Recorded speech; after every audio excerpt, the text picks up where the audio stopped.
Tu m'avais dit je pouvais compter sur toi, tu me l'as toujours démontré. Tu n'as pas regardé à mes défauts, non, tu m'as aimé le premier.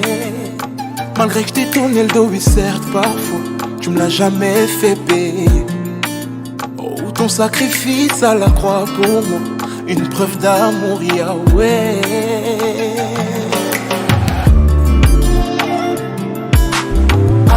On est parti au Bénin, on est parti voir des sorciers parce que moi je voulais avoir le succès, j'allais voir des marabouts et je voulais vraiment que mon entreprise réussisse. Et c'est vrai que mon entreprise a commencé à décoller, sauf que lorsque tu vas voir des marabouts, lorsque tu fais des pactes avec le diable peut te donner le succès, mais en retour, il te prend quelque chose.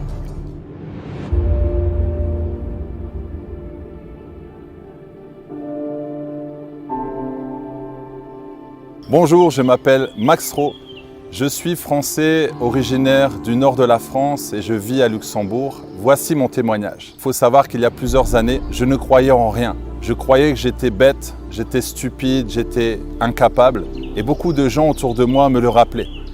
J'ai pas eu une enfance très difficile, sauf que mes parents se disputaient beaucoup. À la maison, il y avait beaucoup de querelles, beaucoup de disputes. Mes parents ont divorcé, ils se sont remariés, ils ont encore divorcé. Et chaque soir, j'écoutais leurs disputes. Je me nourrissais en fait de cette haine, de cette colère. Et je me souviens lorsque mon père a été muté sur l'île, dans un collège où vraiment le taux de délinquance était très élevé. Je suis arrivé en plein milieu de l'année. Et là, on est venu me voir, on m'a dit « T'es le petit nouveau ?» J'ai dit « Oui ». Il m'a dit « On va te souhaiter la bienvenue ». Alors j'attendais qu'on puisse me donner un cadeau, un ballon de football. On m'a dit, tu vois ici, on est 400 élèves et on doit tous te donner un coup de poing dans le ventre. Voilà, c'est notre manière de te souhaiter la bienvenue. Alors j'avais deux choix. C'est soit devenir une victime jusqu'à la fin de l'année, me prendre des coups, être harcelé, ou alors devenir un méchant garçon, un bad boy. Et c'est ce qui s'est passé. C'est que je suis devenu vraiment un bad boy, un méchant garçon. Toute la haine qui était en moi, due à ce que j'entendais autour de moi, due à toutes ces colères, toute cette haine, j'ai commencé à me venger. Je me vengeais auprès de toutes les personnes que je rencontrais. Un jour, mon père a levé la main et je lui ai dit « Si tu me touches, je te tue ». Donc même mes parents avaient peur de moi. Je suis le dernier, j'ai deux grandes sœurs.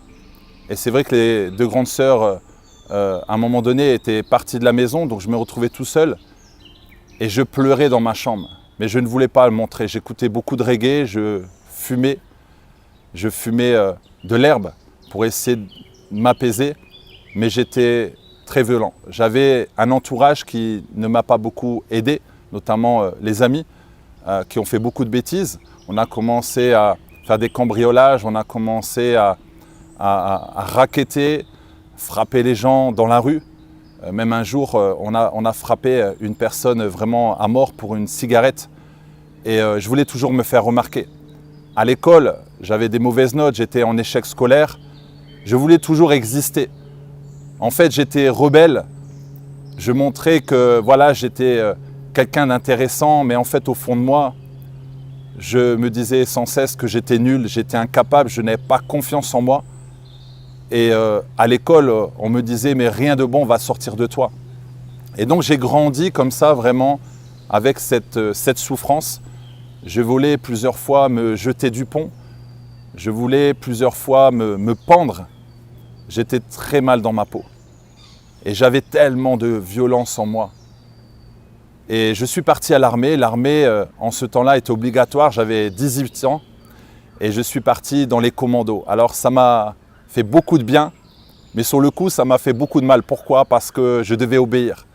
Parce qu'il y avait l'autorité, il y avait la discipline, et ça, je n'acceptais pas du tout. Mais ça m'a fait beaucoup de bien parce qu'à un moment donné, j'ai dû m'humilier.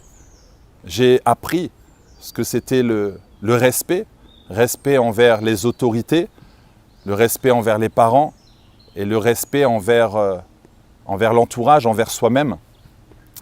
Mais j'étais toujours mal dans ma peau. Et donc j'allais en boîte de nuit, je sortais avec des filles et j'étais vraiment complètement perdu. Je faisais beaucoup de sport, ça me permettait vraiment de me dépasser. J'aimais vraiment tout ce qui était défi, j'aimais vraiment tout ce qui était challenge. Et c'est ce qu'on faisait avec nos amis du quartier. Je croyais en Dieu. J'allais à l'église catholique, mais j'y allais 3 fois par an. Et même quand j'y allais, je voyais qu'on mettait de l'argent dans la quête. Et moi, je me disais, mais comment je pourrais faire pour essayer de voler l'argent? En fait, je n'allais pas vraiment pour Dieu, mais j'y allais juste par intérêt ou alors pour aller voler de l'argent qu'on pouvait trouver dans les caisses. Mais je savais qu'au fond de moi, qu'il y avait toujours quelqu'un qui me protégeait. Mais je me suis dit, Dieu en a rien à faire de moi. Je suis tellement sale, je suis tellement mauvais, je ne fais pas du bien autour de moi. Donc je me suis dit, mais Dieu m'a abandonné. Dieu ne regarde que les gens qui réussissent, qui font de belles choses, voilà, des gens que lui a choisis. Et j'ai compris plus tard en fait que Dieu aime tout le monde, Jésus aime tout le monde. Et il est allé à la croix, voilà, pour nous tous. Et c'est plus tard que j'ai découvert cet amour. Mais ce n'est pas venu tout de suite. Après l'armée, j'ai rencontré Grace, qui est devenue par la suite mon épouse. Nous sommes partis à Luxembourg. Et c'est à Luxembourg, vraiment dans ce pays où tout a démarré. J'ai eu cette grâce de pouvoir travailler en tant que coach sportif, entraîneur de fitness, car j'aimais vraiment le sport et je pratiquais beaucoup.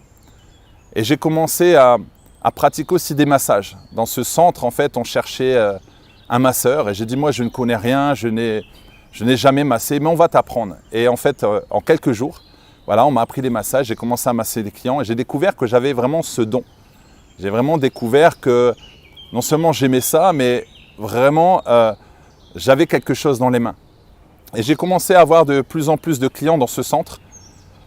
Et j'ai eu un déclic, je me suis dit, mais pourquoi pas créer mon entreprise et pourquoi pas aller masser dans les sociétés avec une chaise qu'on appelle massage assis. C'est massage de 15 minutes, on pratique à travers les vêtements. Et je me suis retrouvé à les masser dans les entreprises. J'ai créé ma propre entreprise. Et avec mon épouse, on a commencé à masser. Et quand vous êtes dans les massages, vous connaissez tout ce qui est yoga, tout ce qui est reiki, tout ce qui est énergie.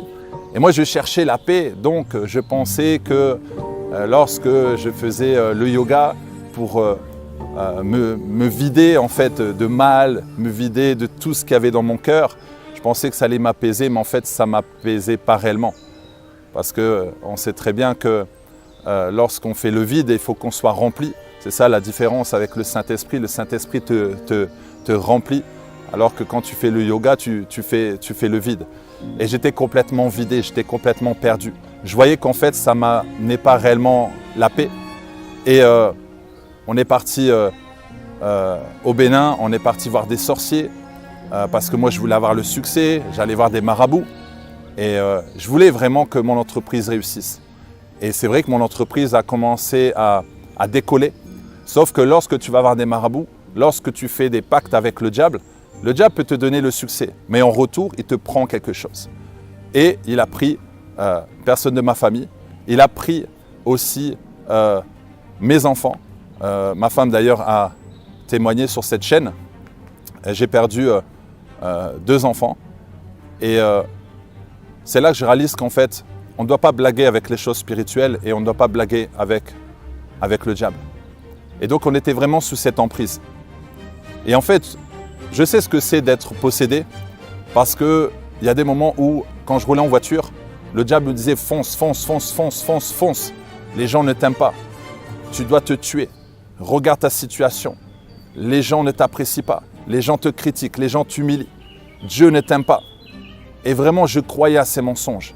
Et heureusement, à chaque fois, il y a une force qui m'arrêtait. Et je sais que c'était le Saint-Esprit qui m'arrêtait. Mais je n'avais pas encore accepté Jésus-Christ. Et vraiment, je souffrais énormément. Parce qu'il y a des moments, je sentais que ce n'était plus moi. Je sentais qu'il y a des moments dans mes pensées, vraiment, je pouvais tuer quelqu'un qui était devant moi, même tuer quelqu'un de ma famille. Et ça a été comme ça pendant des années.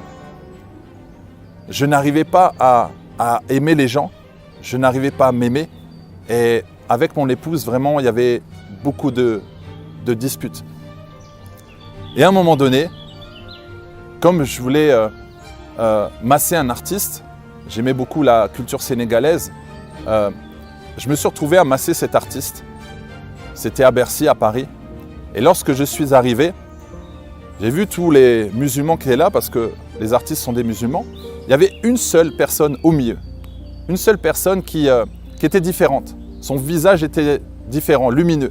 Son langage était différent. J'ai dit, mais elle a quelque chose de différent. J'ai compris après que cette personne est une chrétienne, née de nouveau, assoiffée de Dieu.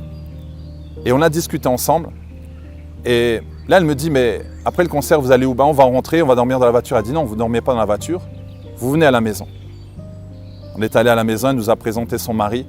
On est revenu régulièrement la voir et elle nous a dit, voilà, nous on est chrétiens et on va à l'église. Est-ce que vous avez envie de venir?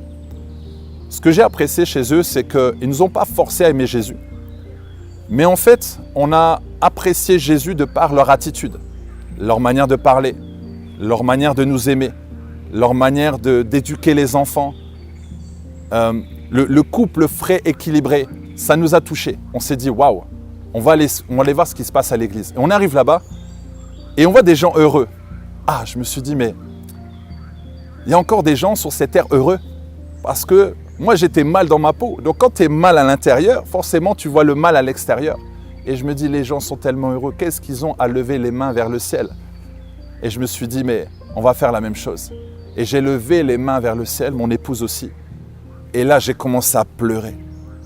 J'ai senti un feu venir en moi. J'ai senti un amour venir en moi dans mon cœur. Ça m'a tellement touché. J'étais bien. Comme si, en fait, on m'avait pris dans les bras. Et j'ai senti vraiment l'amour du Père. J'ai senti que Dieu m'avait touché. Et à ce moment-là, vraiment, ma vie a commencé à changer. J'avais honte parce que voilà, j'étais très orgueilleux. Un homme ne pleure pas, un homme est dur. Et là, vraiment, je lâchais prise. Et le Seigneur m'a fait tellement du bien. Et là, j'ai regardé sur le côté, je dis, ah, j'espère que ma femme ne m'a pas vu. Et quand je l'ai regardée, elle pleurait aussi, elle avait été touchée. On a été touchés en même temps. Et là, j'ai expliqué après aux amis, je leur ai dit, mais qu'est-ce qui s'est passé? Ils disent, ah, Jésus vous a touché. Jésus vous a tendu la main. Maintenant, c'est à vous d'accepter Jésus-Christ. On a mis 8 ans avant d'accepter Jésus. Parce qu'on est rentré chez nous et on a commencé à continuer à faire nos bêtises.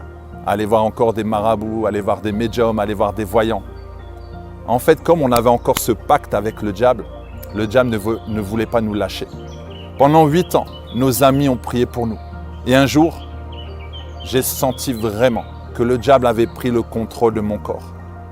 C'était non seulement un danger pour ma famille, parce que j'aurais pu tous les tuer, mais aussi un danger pour moi. Et là, j'ai crié au secours. J'ai envoyé un message à plusieurs personnes, dont notre amie sur Paris. Et là, elle a souri, elle a dit, c'est aujourd'hui que vous devez accepter Jésus-Christ. C'est aujourd'hui même. Alors j'ai dit, ok, on arrive sur Paris et on va accepter Jésus-Christ. On a fait la prière du salut. Et ce jour-là, Jésus-Christ est rentré dans notre cœur. Et c'est à ce moment-là où vraiment on a senti que les démons sont partis. On a senti qu'on a été libéré, restauré. La haine qu'il y avait à l'intérieur de moi s'est transformée en paix. Vraiment, cette colère qu'il y avait vraiment en moi s'est transformée en amour. Et j'ai commencé à avoir vraiment d'autres pensées, à avoir une vie complètement différente. Et c'est là vraiment on a prié pour avoir l'église à Luxembourg et l'église s'est créée. On a commencé à servir à l'église. J'étais l'un des premiers d'ailleurs responsables et on venait juste de donner notre vie au Seigneur et on s'est dit mais comment on arrive déjà à servir? Mais on avait déjà cette maturité et on voulait vraiment servir Dieu. J'ai dû arrêter l'entreprise. On avait encore cette entreprise de massage et je me suis dit j'ai donné ma vie au Seigneur, ça y est, il va avoir plus de clients, plus d'argent, l'entreprise va décoller. Sauf que non, on perdait beaucoup d'argent on perdait beaucoup de clients. Et là, j'ai dit, mais Seigneur, qu'est-ce qui se passe? Et là, le Seigneur me disait, lâche l'entreprise. Ah, j'ai dit, Seigneur, on ne peut pas lâcher l'entreprise. Si on lâche l'entreprise, comment on va faire? On n'a pas de chômage, on est à deux à travailler dedans, on a une maison à payer, comment on va faire? Et là, le Seigneur dit, lâchez, lâchez. Après 1 an, on n'a pas lâché. Ça faisait 13 ans qu'on avait l'entreprise. Après 2 ans qu'on avait donné notre vie au Seigneur, on ne voulait pas lâcher. Et là, après 3 ans, il y a une voisine qui vient nous voir. Une voisine qui n'est pas née de nouveau. Elle vient nous voir, elle a dit, aujourd'hui, vous devez lâcher l'entreprise. Arrêtez vos bêtises. Aujourd'hui, vous devez arrêter. Et là, je l'ai regardé. Waouh! J'ai dit, là, je pense que Dieu nous parle. Et d'ailleurs, cette voisine s'est excusée. Je dis, non, ne t'inquiète pas. Je sais qui t'a envoyé pour nous parler. Et là, j'ai dit, Seigneur, je te fais confiance. Je vais arrêter l'entreprise. Je mets l'entreprise en faillite. Mais s'il te plaît, tu ne vas pas nous abandonner. Et je me souviens que c'était un jeudi matin à 11h. J'allais signer l'aveu de faillite. On avait des employés. On avait des personnes qui travaillaient avec nous. On avait un bon chiffre d'affaires. D'ailleurs, avant que je signe l'aveu de faillite, là que des entreprises nous contactent en disant on veut travailler avec vous, on veut travailler avec vous, des gros montants. Ah, j'ai dit le diable veut nous séduire. Là, j'ai dit non, non, non, non, non. Comme vous savez, le diable est là pour nous tenter, nous séduire. On a dit non, non, non. Demain à 11h, Relax Max est terminé parce que l'entreprise s'appelait Relax Max. Et c'est là qu'à 11h, au moment où j'ai signé l'aveu de faillite, je suis ressorti, j'ai eu une paix, une libération.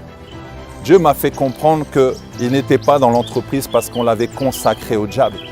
On avait encore une alliance avec le diable à travers cette entreprise. Et là, l'après-midi, j'envoie un CV pour que mon épouse puisse travailler. Cette dame qui reçoit le CV dit « Ok, on va recevoir grâce ». Le jeudi, je donne le CV. Le vendredi, elle a un entretien. Lundi, elle commence déjà un travail de 40 heures. Là, j'ai dit « Seigneur, tu es très bon. Maintenant, de mon côté, qu'est-ce que je fais ? Tu vas témoigner, tu vas faire des conférences. » Dieu m'a utilisé pour aller donner des conférences dans les entreprises, pour aller parler de lui, parler de mon témoignage. Et j'ai commencé à parcourir toute la France. Je suis allé vraiment un peu partout pour témoigner de ce que Jésus a fait pour moi. Et je bénis le Seigneur pour la vie qu'il m'a donnée. Je bénis le Seigneur pour toutes ces épreuves. C'est ce qui me permet d'être qui je suis aujourd'hui. C'est ce qui me permet d'être zélé pour Dieu. C'est ce qui me permet de témoigner. Je dis toujours que les épreuves dans nos vies ne sont pas un hasard. Nous devons bénir les épreuves parce qu'on apprend toujours quelque chose avec les épreuves. Et j'aime beaucoup encourager les jeunes. J'aime beaucoup encourager les personnes qui passent par des moments difficiles, qui n'ont pas confiance en eux.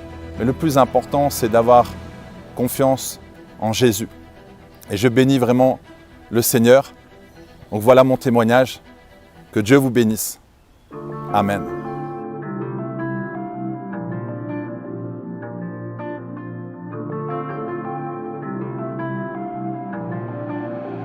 Tu m'avais dit je pouvais compter sur toi. Tu me l'as toujours démontré. Tu n'as pas regardé à mes défauts, non. Tu m'as aimé le premier. Malgré que je t'ai tourné le dos, oui certes parfois, tu me l'as jamais fait payer. Oh, ton sacrifice à la croix pour moi, une preuve d'amour, Yahweh.